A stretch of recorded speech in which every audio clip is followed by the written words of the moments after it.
আল্লাহ কে বলছেন?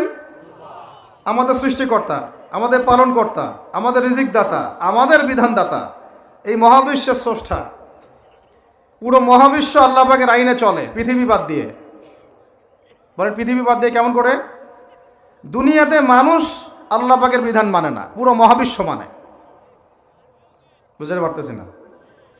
এই দুনিয়াতে এই পুরো মহাবিশ্বের কোটি কোটি গ্যালাক্সি, গ্রহ, নক্ষত্র, তারা, প্রত্যেকটা জায়গায়, মানে এমনকি একটা গাছের পাতাও আল্লাহ পাকের হুকুম ছাড়া, তাসবিহ ছাড়া চলে না।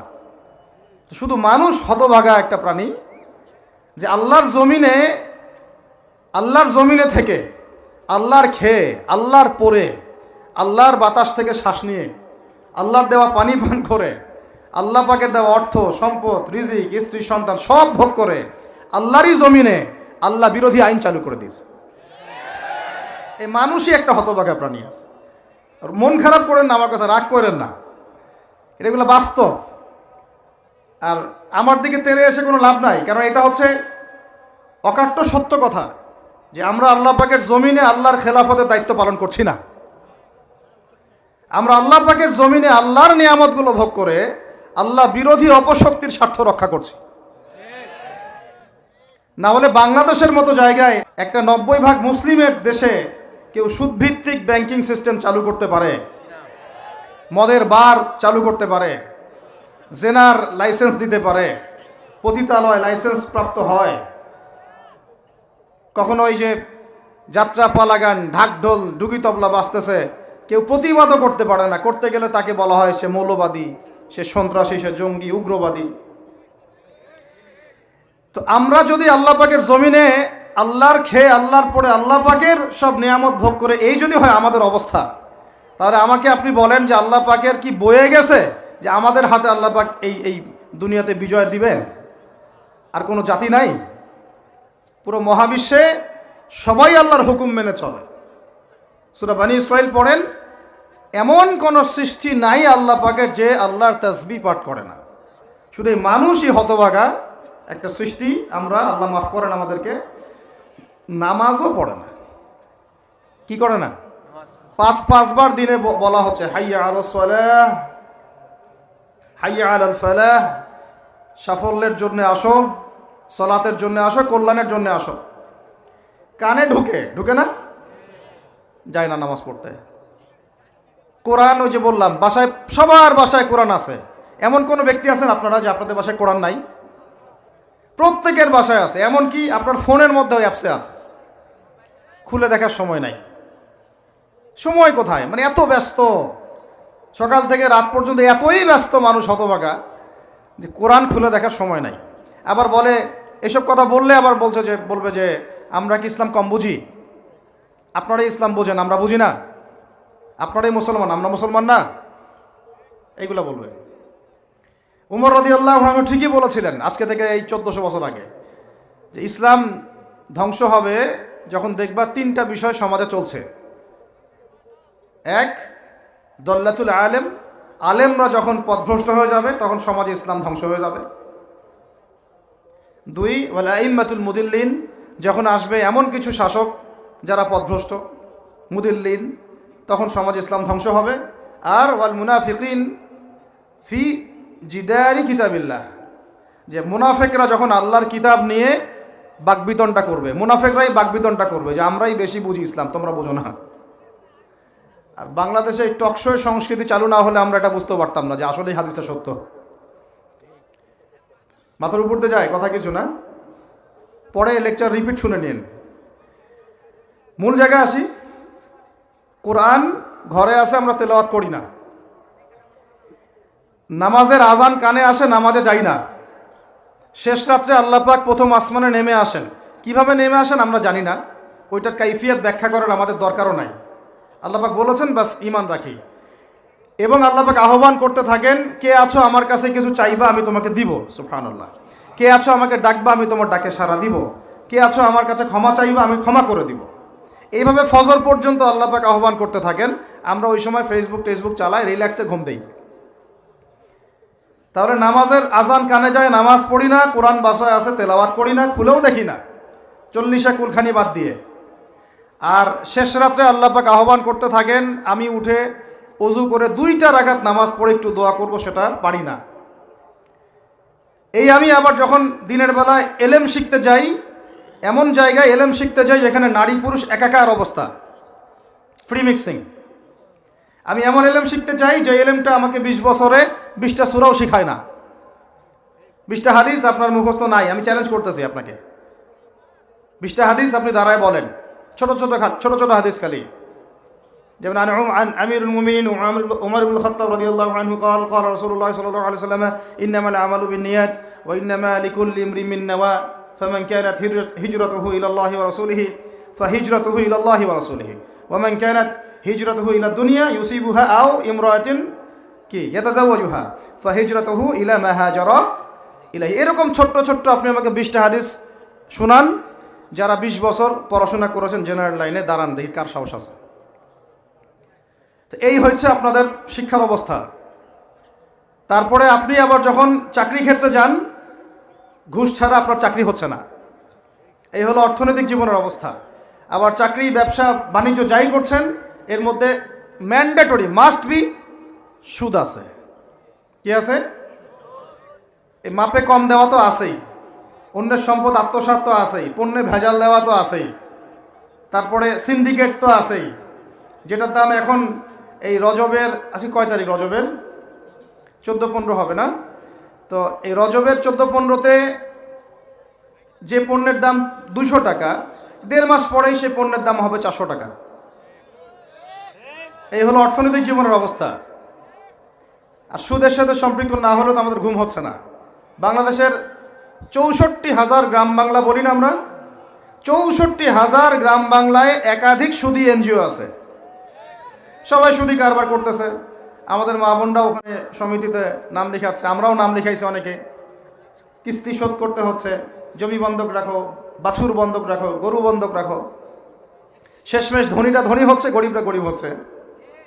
কারণ আল্লাহ পাক এই কিতাবের মধ্যেই বলেছেন, সূরা বাকারার শেষের দিকে আছে যে ইয়া আইয়ুহাল্লাযীনা আমানু, হে মুমিনগণ, ইত্তাকুল্লাহ, আল্লাহকে ভয় করো, ওয়া যারু মা বাকিয়া মিনার রিবা, সুদ ছেড়ে দাও, ইন কুনতুম মুমিনিন, যদি মুমিন হয়ে থাকো, ওয়া ইল্লাম তাফআলু, সুদ যদি না ছাড়ো, ফাআযানু বিহারবিন মিনাল্লাহি ওয়া রাসূলিহি, আল্লাহ এবং তার রাসূলের সাথে যুদ্ধের ঘোষণা শুনে নাও। আয়াত বুঝলেন? আয়াতটা কি বুঝলেন? আল্লাহ পাক বলছেন যারা সুদ খায় বা সুদ না ছাড়ে, এরা আল্লাহ এবং তার রাসূল মুহাম্মদ সাল্লাল্লাহু আলাইহি ওয়াসাল্লামের বিরুদ্ধে অস্ত্র নিয়ে দাঁড়ায় আছে। তো আপনার আমার কল্যাণ হবে না ভাই? দুনিয়ায় পরকালে কল্যাণ হবে না? আমরা হাউজে কাউসারের পানি তো পাবো ইনশাআল্লাহ, আমরা কবরের উত্তর তো দিতে পারবো ইনশাআল্লাহ। আমাদের জন্য নবী সাল্লাল্লাহু আলাইহি ওয়াসাল্লাম সুপারিশ তো করবেন ইনশাআল্লাহ, সুপারিশ তো নবীজি করবেন, এটা ঠিক আছে, এটা তো ঠিক আছে। কিন্তু কোরআনে যে আল্লাহ পাক বললেন যে সুদ যদি তোমরা না ছাড়ো, তাহলে জেনে রেখো তোমরা আল্লাহ এবং তার রাসূলের বিরুদ্ধে যুদ্ধ করতেছো।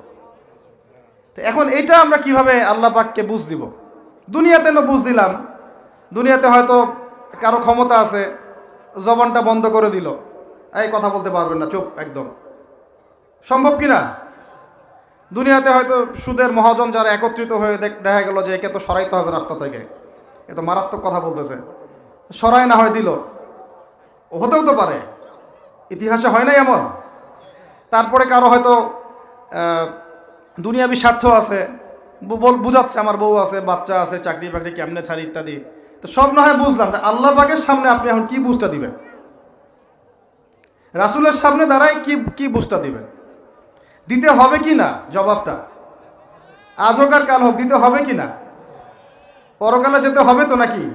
তো তাই যদি হয়, এটা যদি আমাদের ফাইনাল ডেস্টিনেশন হয়, চূড়ান্ত গন্তব্য হয়, তাহলে কোন ব্যক্তি বুদ্ধিমান, যে দুনিয়াতে সংশোধিত হয় সে, নাকি পরকালে যে ব্যক্তি অপেক্ষায় বসে থাকে সে? এখন এই সংশোধনের দিকে যদি আমরা দাওয়াত দিই, আমরা কি মৌলবাদী হয়ে যাব? সমাজের শত্রু হয়ে যাব? দেশ ও জাতির শত্রু হয়ে যাব? সুদী কারবার ছাড়া অর্থনৈতিক বিষয় কি চালানো সম্ভব না? হ্যাঁ, যখন এই সুদী ব্যাংকিং সিস্টেম, ওয়ার্ল্ড ব্যাংকেরটা তো 1995-এর দিকে আসছে, তারও আগে ছিল ওই যে ব্রিটেনের দি ব্যাংক অফ ব্রিটেন, যেটা প্রথমে ছিল, প্রথমের দিকে আর কি। ও সারা বিশ্বকে শাসন করতো এক সময়, তার আগে করেছে জার্মানি, তারপরেও আসছে ও।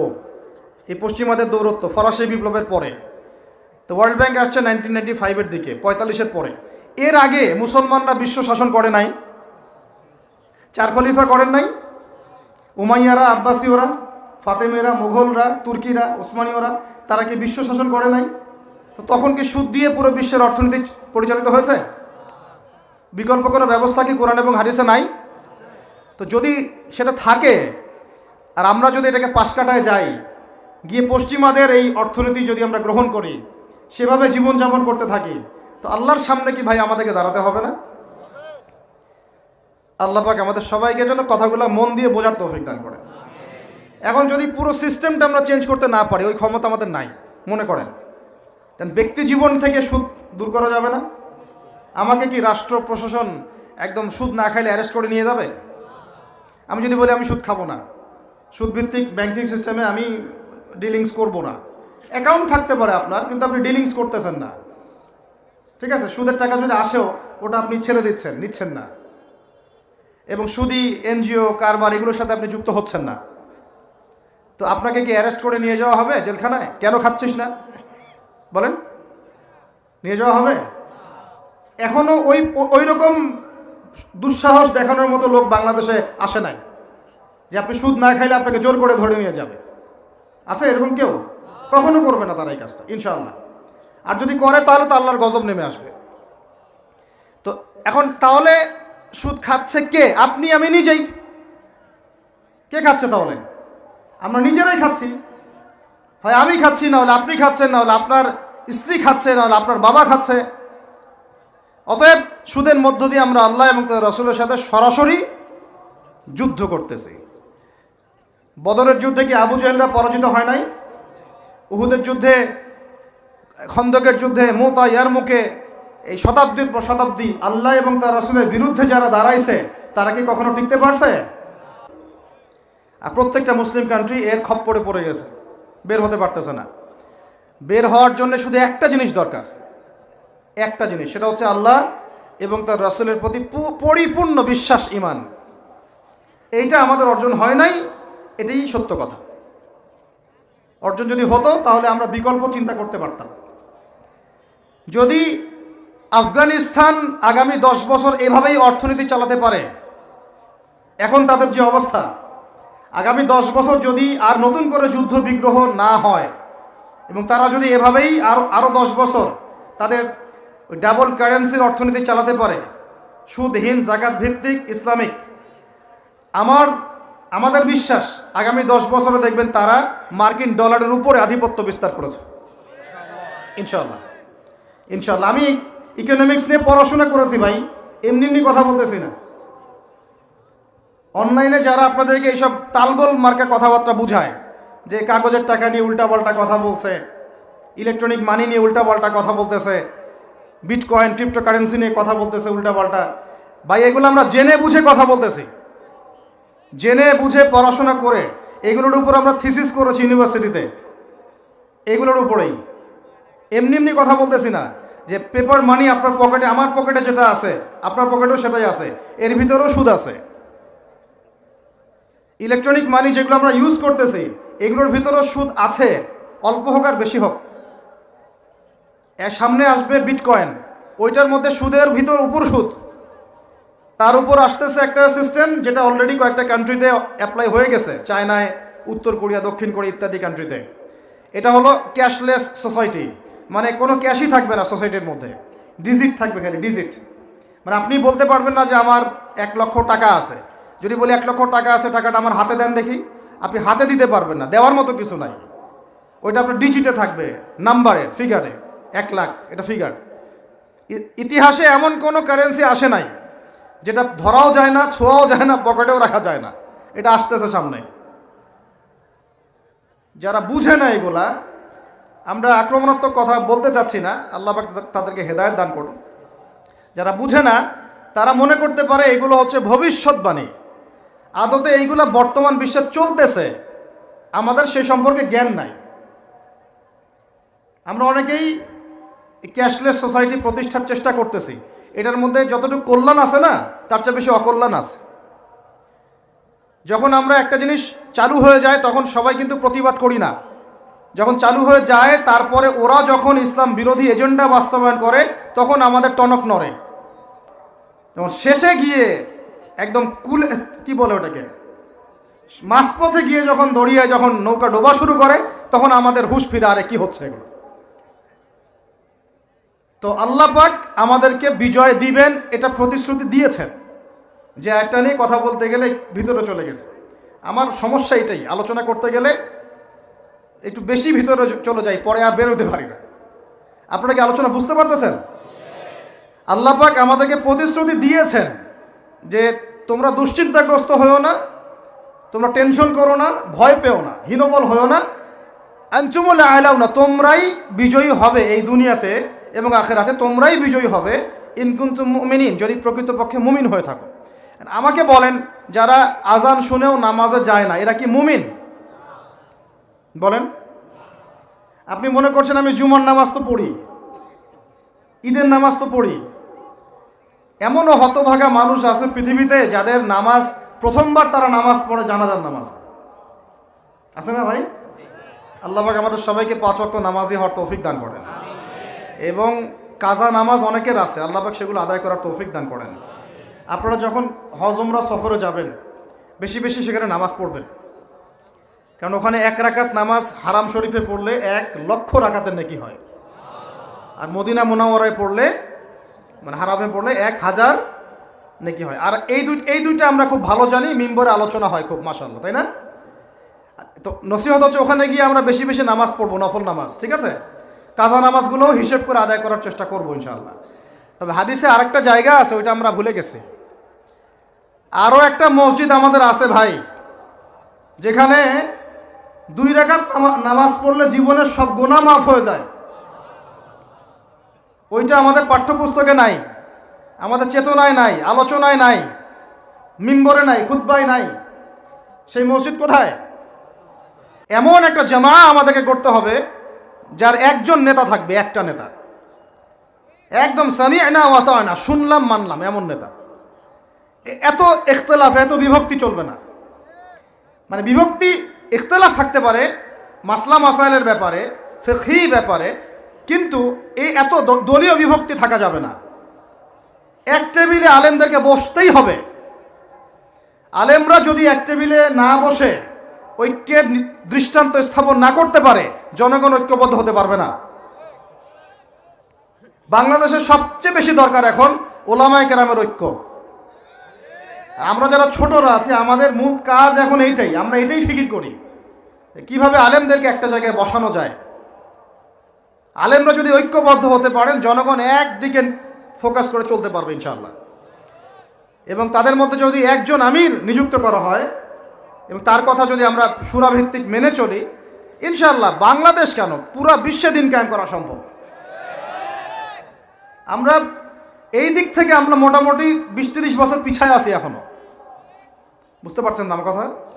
এই দিক থেকে দেখেন, আল্লাহ নবী সাল্লাল্লাহু আলাইহি ওয়াসাল্লাম মক্কাতেও সাহাবীদের মধ্যে কখনো বিভক্তি হতে দেন নাই।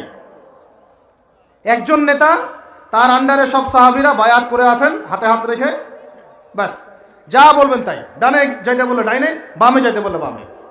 মার খাচ্ছেন, যদি নবীজি বলেন হিজরত করে চলে যাও, হিজরত করে চলে গেল আবিসিনিয়ায়, তাই না?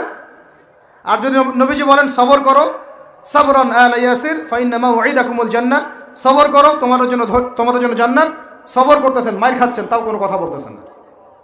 এইরকম সামি'না ওয়া আতা'নার জেনারেশন না থাকলে দিন কায়েম হয় না, যেটা আমাদের বিগত 50 বছর আমরা করতে পারি নাই। এটাই সত্য কথা। এটা করার জন্য সবার আগে আমাদের মনের হিংসা দূর করতে হবে। কি দূর করতে হবে? মনের হিংসা দূর করতে হবে, মনের অহংকার দূর করতে হবে, নিজেকে ছোট মনে করা শিখতে হবে। আমি ছোট মানুষ, বড়রা যে দায়িত্ব দিবেন সেটা পালন করব। আলেম ওলামার সহবতে থাকব, তাদের পরামর্শ চলব, আমাকে যেভাবে গাইড করেন সেভাবে চলব, যখন যে দায়িত্ব আসবে সেটা পালন করব। চিন্তা এরকম না থাকলে আপনি চলতে পারবেন না, বিদ্রোহী হয়ে যাবেন তখন। বেয়াদবি, এই যে প্রথম একটা কথা বলছি, বেয়াদবি। আমরা অনেকেই বড় বড় বরেণ্য আলেমদের সাথে বেয়াদবি করছি, বেয়াদবি করছি, তাদের মানিজ্য হানি করছি। অনলাইনে লাইভে চলে আসলাম, একটা কথা বলে দিলাম, একটা পোস্ট দিয়ে দিলাম, ভাবছি আমি ইসলামের বড় উপকার করে ফেললাম। আদতে আমি বিশৃঙ্খল একটা অবস্থা ছিল, আরও বিশৃঙ্খলতা বাড়ালাম। আমি কাছাকাছি তো আনতেই পারলাম না। কিছু মানুষের কাজ দেখলে মনে হচ্ছে যে তাদের একটাই কাজ। কি একটাই কাজ?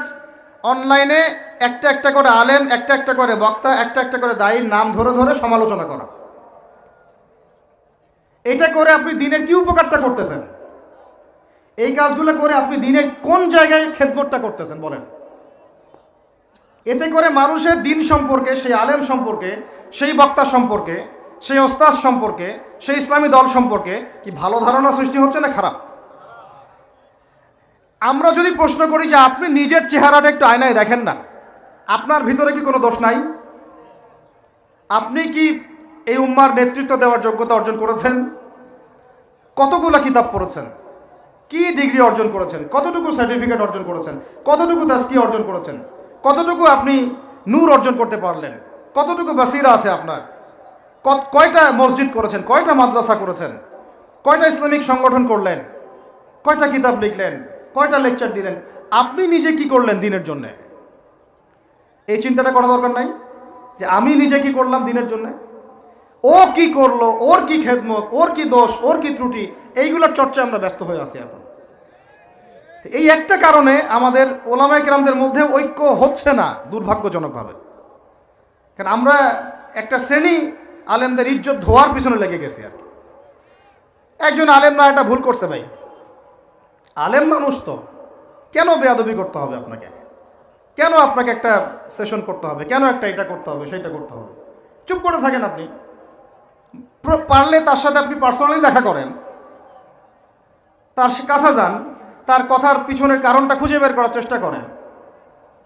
ইসলামের খেদমত এগুলো হচ্ছে না, তো ওই দিকে যেতে যাচ্ছি না। একটা রিকোয়েস্ট করবো আপনাদেরকে যে আমরা সবাই একটা দায়িত্ব কাঁধে নেই, যে এই উম্মতকে বিজয়ী করার জন্য আমারও কিছু দায়িত্ব আছে। আপনার দায়িত্ব নেই ভাই? আপনি আয়নার সামনে আজকে রাত্রে দাঁড়ায় অনেস্টলি সততার সাথে দাঁড়াবেন।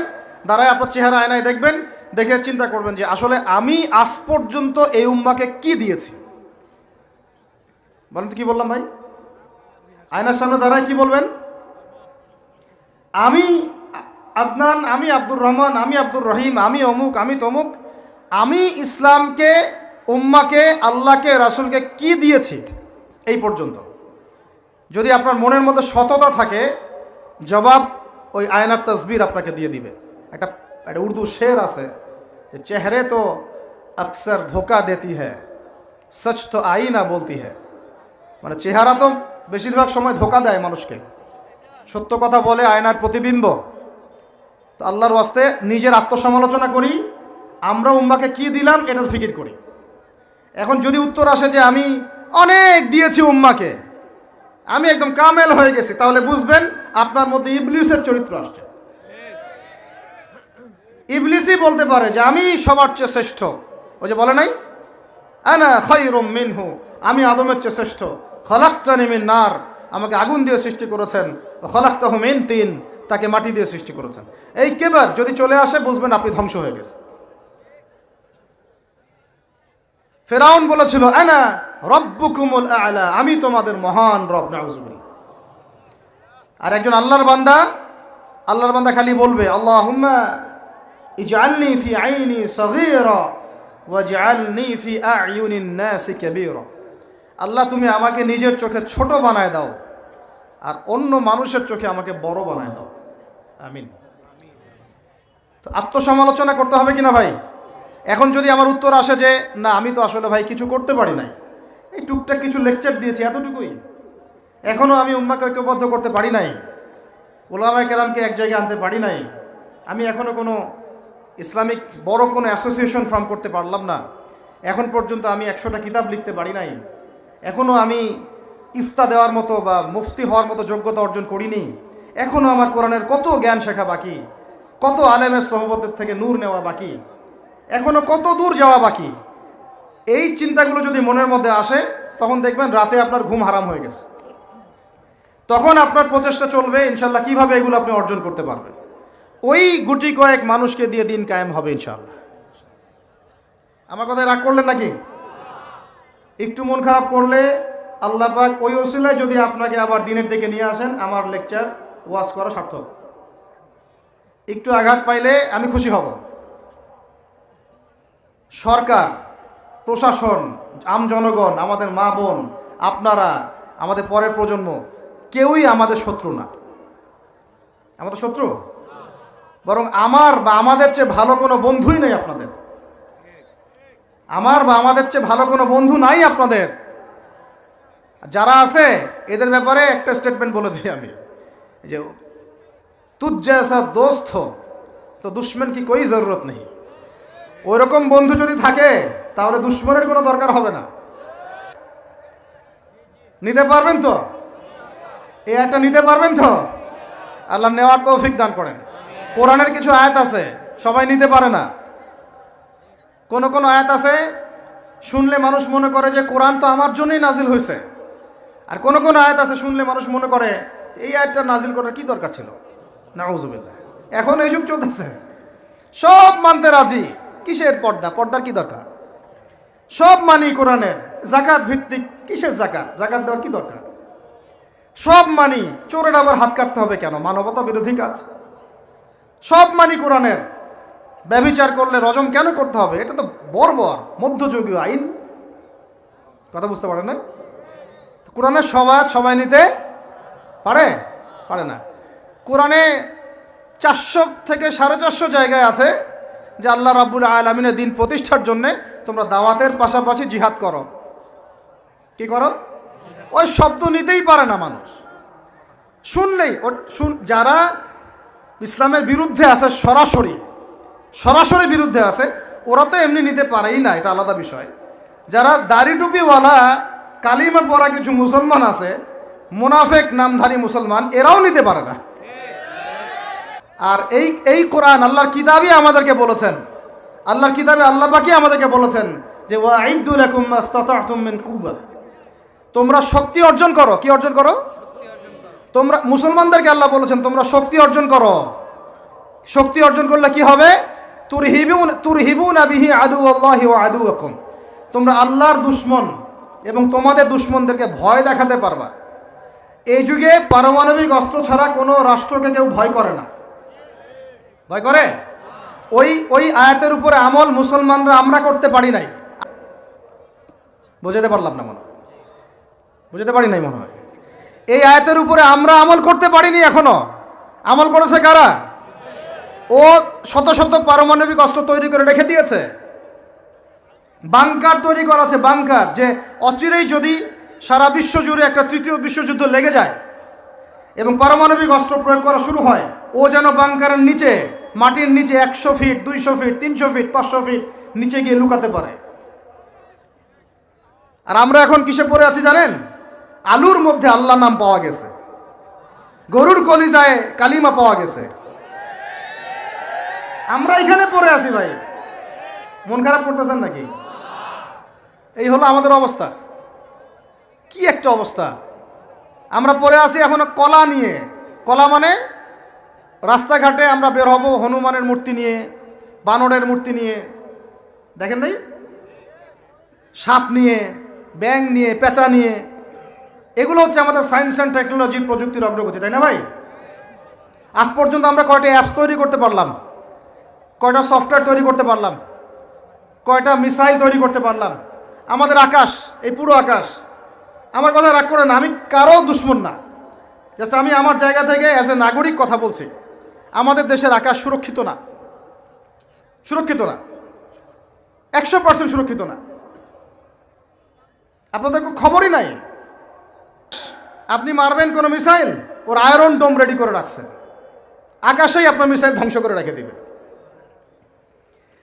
যে কাজগুলো আমাদের করা দরকার আল্লাহ পাক আমাদেরকে করতে বলছেন এই কিতাবের মধ্যে, যে তোমরা ওয়াইদু লাকুম মাস্তাতাতুম মিন কুওয়া, সাধ্যমতো শক্তি অর্জন করো তোমরা। কাদেরকে বলছেন? আমাদের হিন্দু ভাইদেরকে, খ্রিস্টানদেরকে, বৌদ্ধদেরকে। কিন্তু পুরো বিশ্বের হিন্দু ভাইরা, বৌদ্ধরা, ভাই বলছি আমি, আদম সন্তান তো তারা নাকি, ওই সেন্সে বলছি আর কি। হিন্দু সম্প্রদায়, বৌদ্ধ সম্প্রদায়, চাইনিজদের বৌদ্ধ সম্প্রদায়, রাশিয়ান, আমেরিকান, ন্যাটোদের এই খ্রিস্টান সম্প্রদায়, ওরা সবাই এই আয়াতের উপর আমল করে দেখিয়ে দিয়েছে। আর আমরা বললাম পড়ে আছে কিসে ভাই? ওই যে আমিনটা জোরে হবে, নাচতে হবে, হাতটা আমি এখানে বাঁধবো না এখানে বাঁধবো না এইখানে বাঁধবো না এইখানে বাঁধবো। আর কিছু মানুষের ওয়াজের টপিক এইগুলা, ওয়াজের টপিক এইগুলা, মানে ইখতলাফি মাসআলাগুলোকে নিয়ে বাহাস করতে চায়। আরে ভাই, যেগুলাতে ইখতলাফ আছে মাসআলায়, সেগুলো নিয়ে তো বাহাস হয় না। এটা তো ইখতলাফি মাসআলা, ফিকহি ইখতলাফি মাসআলা, এটারও দলিল আছে, দেখা যাবে এটারও দলিল আছে। কোনোটার খুব বেশি শক্ত, কোনোটার একটু কম, কোনোটা একটু জয়ীফ, কোনোটা একটু জাল, বা কোনোটা হাসান, বা কোনোটা মুতাওয়াতির পর্যায়ে, এরকমই হবে হয়তো। আমরা পড়ে আছি এইখানে। তোমাদের চোখ খুলো, তোমাদের আকলের দরজা খুলো। যুবক ভাইরা, তোমরা চোখ খুলো, কলবের দরজা খুলো। বড়রা আপনারা চোখ খুলেন। এদেরকে লাগিয়ে দেওয়া হয়েছে মুসলমানদের মধ্যে এই সিলি বিষয়গুলোকে নিয়ে দ্বন্দ্ব সৃষ্টি করার জন্য। এগুলো নিয়ে মসজিদ ভাগ করে ফেলতেছে, মাদ্রাসা ভাগ করে ফেলতেছে। ফরজ ঐক্য নষ্ট করে হলেও মুস্তাহাব প্রতিষ্ঠা করতে হবে। ফরজ ঐক্য নষ্ট করে হলেও মুস্তাহাব প্রতিষ্ঠা করতে চাচ্ছে। কি একটা অবস্থা বলেন! ইন্না লিল্লাহি ওয়া ইন্না ইলাইহি রাজিউন। যখন মানুষের ঐক্যবদ্ধ হওয়া উচিত, আমাদেরকে ওদের সাথে লড়াই না করি, সমকক্ষ হওয়া দরকার। যে শক্তিতে, অর্থনীতিতে, সমরনীতিতে, সব দিক থেকে আমরা সমমানের, ওরা আমাদের দিকে চোখ রাখাতে পারবে না, এগুলো নিয়ে ভাবা দরকার। আমরা পড়ে আসি এখন এগুলো নিয়ে। এদিকে অর্থনীতিতে সুদ খাচ্ছি দিব্যি, আল্লাহর আইন একটাও বাস্তবায়ন করতে পারতেছি না আমরা। ঐক্য বিনষ্ট হয়ে যাচ্ছে। ওলামায়ে কেরামের সংখ্যা কম, এই চেয়ারে বসার মানুষদের সংখ্যা কম। আমাদেরকে এখন বসতে হয়, আমরা আল্লাহর কাছে কান্নাকাটি করি, যেটা কি হচ্ছে? আমি কি নিয়ামত পাচ্ছি না ফিতনায় পড়ে আছি? আমি কি আল্লাহর নিয়ামত প্রাপ্ত বান্দা না ফিতনায় নিপতিত হলাম? স্টেজ ভর্তি ওলামায়ে কেরাম বসে থাকেন, বড় বড় মুহাক্কিক আলেমরা, আমাকে কথা বলতে হচ্ছে। আমি নাদান নগণ্য বান্দা, তাহলে আমি কি ফিতনায় পড়ে আছি না আল্লাহ পাক আমাকে নিয়ামত দিয়েছেন? এটাই ভাবতে কুলকিনাটা পাচ্ছি না আমরা। এই চেয়ারগুলোতে আপনাদেরকে বসতে হবে না? শুধু কি আলেম ওলামারাই দায়িত্ব পালন করবেন? আপনাদেরকে পড়াশোনা করতে হবে না? আলেম তৈরি করতে হবে না? শিক্ষা নিচ্ছেন, প্রথমেই বললাম 20 বছর পড়তেছেন, কোরআনের বালাই নাই, হাদিসের বালাই নাই, নৈতিকতার বালাই নাই, মেয়েদের সাথে ফ্রি মিক্সিং, অ্যাফেয়ার্স, হারাম relation, PUBG, Free Fire, TikTok, এইগুলাই। তো এই জেনারেশনটাকে দিয়ে আমি কেমন করে দিন প্রতিষ্ঠার দিকে কথা বলতে পারি? আমার কথা রাগ করতেছেন নাকি ভাই? আমি একটু কাঠখোট্টা মানুষ আর খোলামেলা কথা বলি, এটা আমার দোষ। তবে এই দোষটা নিয়ে আমি আল্লাহর পথে কাজ করতে চাই। কারণ সব সময় নরম নরম সুরের কথায় ওয়াজে কাজ হয় না। নরম নরম কথা বলার সময় শেষ হয়ে গেছে। এখন হক আর বাতিল স্পষ্ট করতে হবে, তবে হিকমার সাথে, প্রজ্ঞার সাথে। যে আয়াতে আমাদেরকে আল্লাহ পাক আমল করতে বলেছেন, সেই আয়াতে আমল করতেছে এখন সারা বিশ্বের ইহুদি শক্তি, খ্রিস্টান শক্তি, অন্যান্য শক্তিরা। আমি যে বলছিলাম একটা আয়াত আপনি নিতে পারবেন না, ওইটা বলতে গিয়ে এদিকে আসছি। আল্লাহ পাক ওই সূরা মাইদার মধ্যেই বলেছেন, যুবকরা শুনেন, চোখ কান খুলেন, আর ছোটোখাটো বিষয় নিয়ে তর্ক বন্ধ করে আল্লাহর কিতাব ধরেন। একা একা চলেন না আল্লাহর ওয়াস্তে। একা একা চলে এই ফেসবুক শরীফ আর ইউটিউব শরীফ থেকে ইসলাম শিখতে হবে না, আলেমের কাছে আসতেই হবে। এটা আমি জীবনে একটা পর্যায়ে একসময় বুঝি নাই, যদিও স্টার্টিংটা আমার ওলামায়ে কেরামের সোহবতে হয়েছিল, কিন্তু মাঝখানে আমরা এই যে দুনিয়ার, ওই যে আমি একটা লেকচারে বলেছি, অনলাইনে আসছে কিনা আমি জানি না, মানে আমার পুরো ফ্যামিলি, তাদের একটাই স্বপ্ন, ছেলে হবে সচিব। কি হবে? সচিব। মানে আমাকে আলেম বানাবে, উম্মার কোনো সম্পদ বানাবে, এমন কোনো চিন্তা আমার বংশের কারো ছিল না। তোমরা এত সুযোগ সুবিধা পাচ্ছ, অ্যাপস পাচ্ছ, বই পাচ্ছ, মসজিদ পাচ্ছ, আলেম পাচ্ছ, মাদ্রাসা পাচ্ছ। আল্লাহর কসম, আমাকে জীবনে কেউ একটা দিনের বইও কিনে দেয় নাই। আমার স্মৃতিতে নাই যে কেউ আমার ফ্যামিলির, আমার বংশের কেউ একটা কিতাব কিনে আমাকে দিয়েছে, দিয়ে বলেছে এগুলো পড়ে আলেম হও। আল্লাহর কসম করে বলতেছি, আপনারা এত ফ্যাসিলিটিস সামনে পাচ্ছেন, তারপরেও হেলায় খেলায় সময় নষ্ট করতেছেন। আপনাকে আলেম হইতে হবে, আর আলেমের কাছে না আসলে আলেম হতে পারবেন না। এরপরে যখন আমরা বরেণ্য আলেমদের কাছে আসা শুরু করলাম, দেখলাম যে বাপরে বাপ, সুবহানাল্লাহ, এই দিন আর এই দিনের জ্ঞান আর দিনের বুঝ 7 সাগরের মতো গভীর। 7 সমুদ্রের সাথে তুলনা করলে কম হয়ে যাবে। এত গভীর, এত গভীর যে খিদির আলাইহিস সালামের মতো যদি হতে চাই আমরা, খিদিরকে চিনেন কি না? সূরা কাহফে আছে, মনে আছে তো? ওই যে যিনি নৌকা ফুটা করার কারণ জানতেন, বাচ্চাকে হত্যা করার কারণ জানতেন, দেয়াল নির্মাণের কারণ জানতেন, মানে যার নূর আর বাসিরা আল্লাহর মারিফত ছিল, ওই রকম যদি হতে চাই মনে হয় 100 বার জন্ম নেওয়া লাগবে। কিন্তু এই উম্মতের গড় হায়াত হচ্ছে 60 থেকে 70 বছর। আমরা দোয়া করি আল্লাহ পাক আমাদেরকে যেন, সবাইকে যেন দীর্ঘ নেক হায়াত দারাজ করেন এবং ইলমের দিকে প্রশস্ত নেক হায়াত দারাজ করেন। 20 থেকে 25 বছর পড়াশোনা না করলে পরে গভীর জ্ঞান অর্জন করে মুহাক্কিক আলেম হওয়া একদম অসম্ভব।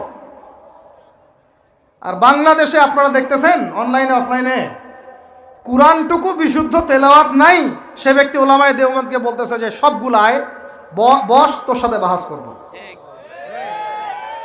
শুধু অমুক তমুক, তুমি কেন, পুরা দেওবন্দকে উঠাই নিয়ে আয়, আমি একাই যথেষ্ট হব। দ্বীনি অঙ্গনের হিরো আলম। আমি ইনসাল্ট করতে চাচ্ছি না, কিন্তু কথাটা বলতে বাধ্য হলাম শেষমেশ। আমরা তো জানি যে এর গভীরতা কত গভীর। যে ব্যক্তি আল কোরআন বিশুদ্ধ করে তিলাওয়াতটুকু করা শিখে নাই, সে কিভাবে আল কোরআনের পেজ বাই পেজ অর্থগুলো উঠাতে পারবে? বুঝাতে পারি না? একটা পৃষ্ঠা খুললাম, বুঝাই, না হলে বুঝবেন না। একটা পৃষ্ঠা খুললাম, 19 নম্বর পৃষ্ঠা, এই যে আমার সামনে পড়ে আছে, ঠিক আছে? কত নম্বর? আল কোরআনের প্রথম পারার 19 নম্বর পৃষ্ঠা। তো এখানে প্রথম পৃষ্ঠায় লেখা আছে বিসমিল্লাহির রহমানির রহিম, ওয়াকালাতিল ইয়াহুদু লাইসাতিন নাসারা আলা শাই, ওয়াকালাতিন নাসারা লাইসাতিল ইয়াহুদু আলা শাই ওয়া হুম ইয়াতলুনাল কিতাব কাযালিকা ক্বালাল্লাযীনা লা ইয়া'লামুনা মিছলা কওলিহিম ফাল্লাহু ইয়াহকুমু বাইনাহুম ইয়াওমাল কিয়ামাতি ফীমা কানু ফীহি ইখতালিফুন।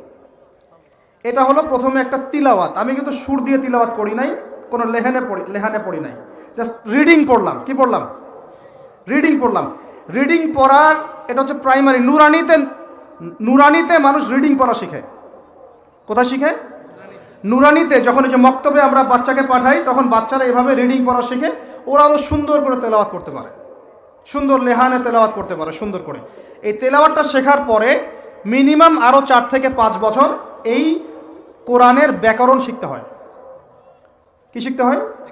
যেমন মিজান, মুনসাইব, নাহু, হেদায়েতুন নাহু, এই টাইপের যে কিতাবগুলো আছে, কাফিয়া, এগুলো পড়ার পরে গিয়ে মানুষের একটা যোগ্যতা তৈরি হয় যে এইভাবে সে অনুবাদ করা শিখে। আমি র্যান্ডমলি একটা পৃষ্ঠা খুলেছি, এরকম যে কোনো পৃষ্ঠা আপনি খুলতে পারেন। এই যে একটা আয়াত তেলাওয়াত করার পরে ওয়ার্ড বাই ওয়ার্ড অনুবাদ করার ক্ষুদ্র যোগ্যতা, এটা খুব সামান্য যোগ্যতা। এইটা অর্জন করতে একটা মানুষের নুরানি, নাজেরা, হিফস এই ডিপার্টমেন্টগুলো পার হয়ে আসার পরে মিনিমাম 5 বছর লাগবে। কত বছর? 5টা 6টা বেসিক কিতাব না পড়লে সেটা অ্যাচিভ করতে পারবে না। তারপরে যদি সে 5টা 6টা কিতাব না পড়ে, তাহলে কিভাবে সে অনুবাদ করতে পারবে? হয়তো কোনো তাফসির দেখেছে, হয়তো কোনো অনুবাদ দেখেছে, ওইটা বাংলাটা মুখস্থ করেছে, বাংলাটা মুখস্থ করেছে। যেমন আলহামদুলিল্লাহি রাব্বিল আলামিন, ও মুখস্থ করেছে যে সমস্ত প্রশংসা বিশ্বজাহানের প্রতিপালক আল্লাহর জন্য। এটা আপনারাও জানেন, তাই না? কিন্তু আলহামদু মানে কি? কেন এখানে আলহামদুর দালের মধ্যে কেন পেশ হলো? লিল্লাহি মানে কি? হায় কেন এবারত এখানে জের হচ্ছে? আলহামদুলিল্লাহি রাব্বিল আলামিন, এই রব মানে কি? আলামিন মানে কি? আলামিন কি এক বচনের না বহু বচনের? কেন এখানে এবারতে জের হচ্ছে ইত্যাদি, এগুলো তো আপনি এখন ব্যাখ্যা করতে পারবেন না। পারবেন না। এই জিনিসগুলো শিখতে গেলে একটা মানুষের 4টা থেকে 5টা বছর লাগে। তারপরে বাছাইকৃত আয়াত তাদেরকে দেওয়া হয়, পুরো কোরআন দেওয়া হয় না। এটা ভালো করে রেকর্ড করেন। এগুলো অনেক ভাইরা জানে না, বুঝে না। এবং জেনারেল থেকে আসা কিছু ভাই এরকম ফিতনায় পড়ে গেছে। জেনারেল থেকে আসা কিছু ভাই এই ফিতনাগুলোতে পড়ে গেছেন আপনারা। এরকম 4-5 বছর পরে সে এইভাবে অনুবাদ করার যোগ্যতাটা অর্জন করে। তারপর কি জানেন? তারপরে আরও কিছু সময়, আরও ধরেন 2-3 বছর, আরও আপার লেভেলের কিছু কিতাব পড়ার পরে এই এই আয়াতগুলোর মধ্যে জবরজেদ পেশ দেয়া আছে না ভাই? দেয়া আছে না নাই?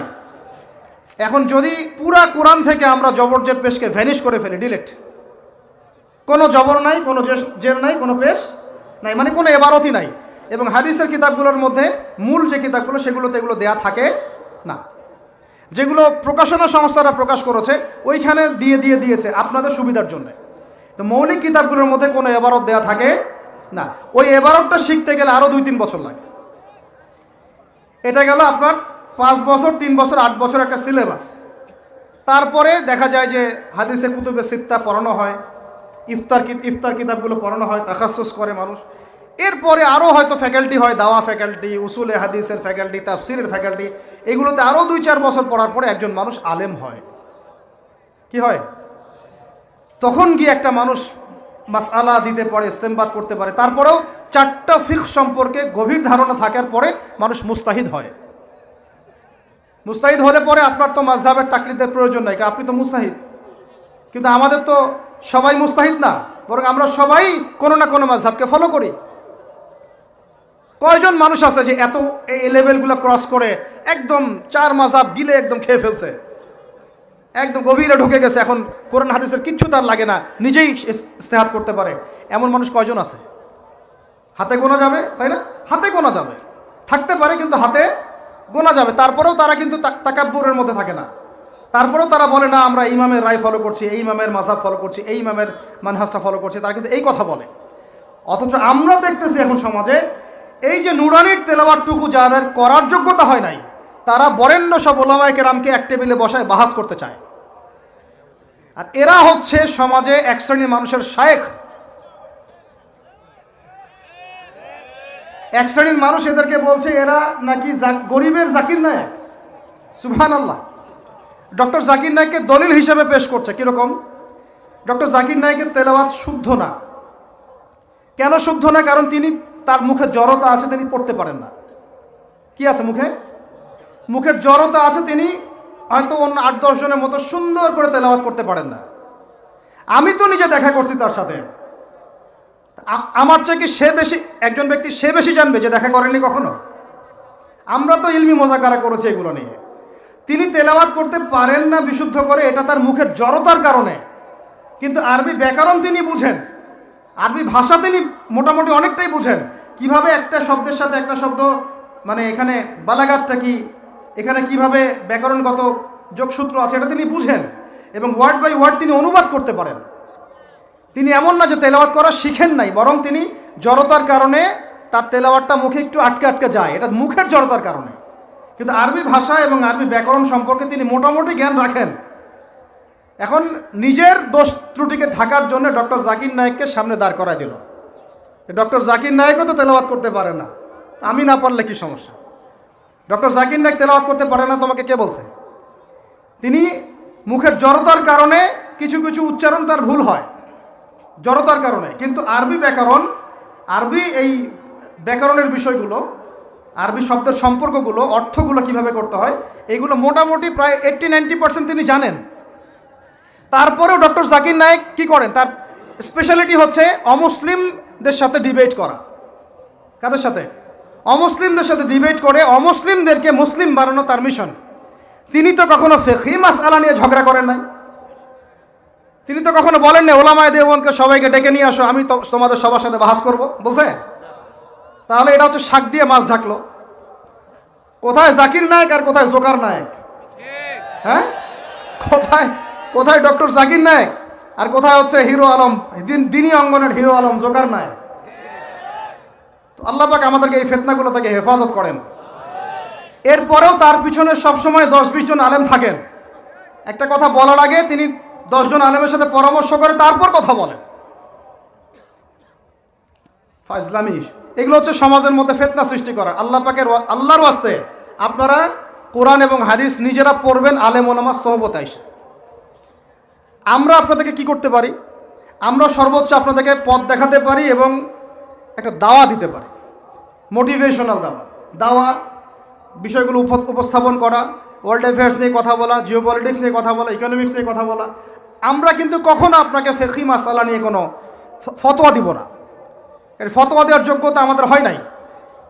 আমাদের ওস্তাজরা বলেন এই ফতোয়া দেওয়ার যোগ্যতা অর্জন করতে এখনও হয়তো তোমাকে 8 বছর পড়াশোনা করতে হবে, মিনিমাম 8 বছর। তারপরে আর এখন দেখা যাচ্ছে মানুষ এতগুলো প্রশ্ন নিয়েও বসে যায়, সব ফতোয়া দিচ্ছে, ফতোয়া ফতোয়া ফতোয়া, এত সহজ। আবু হানিফা রাহিমাহুল্লাহ, তার কাছে যখন ফতোয়া জানতে চাওয়া হতো প্রায়ই তিনি বলতেন, তিনি এবং তার ছাত্র ইমাম মুহাম্মদ, ইমাম আবু ইউসুফ, তারা প্রায়ই বলতেন আমি জানি না, আমি জানি না। আর আমাদের আচরণ এখন আমরা সব জানি, সব জানতা শমশের, যত প্রশ্ন আছে নিয়ে আসো আমার কাছে।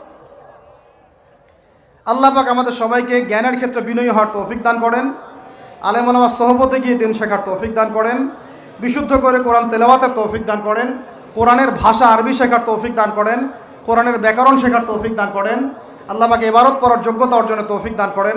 আল্লাহ পাক উলামায়ে কেরামের সোহবতে নূর, বাসিরা, মারিফত অর্জনের তৌফিক দান করেন এবং আমাদের সবাই মিলে আলেমদের মধ্যে ঐক্য প্রতিষ্ঠার তৌফিক দান করেন। অনেক লম্বা হয়ে যাচ্ছে ভাই, আমি ওই যে একটা বলতে যাচ্ছিলাম ওইটা বলে গোটাই নিচ্ছি, একটু অপেক্ষা কর, জাস্ট 10টা মিনিট 15 মিনিট। মুসলমানদের উপর যদি, বাংলাদেশের মুসলমানদের যদি আল্লাহ না করুক কখনো কোনো সমস্যা আসে, বাংলার মুসলমানরা যাবে কোথায়?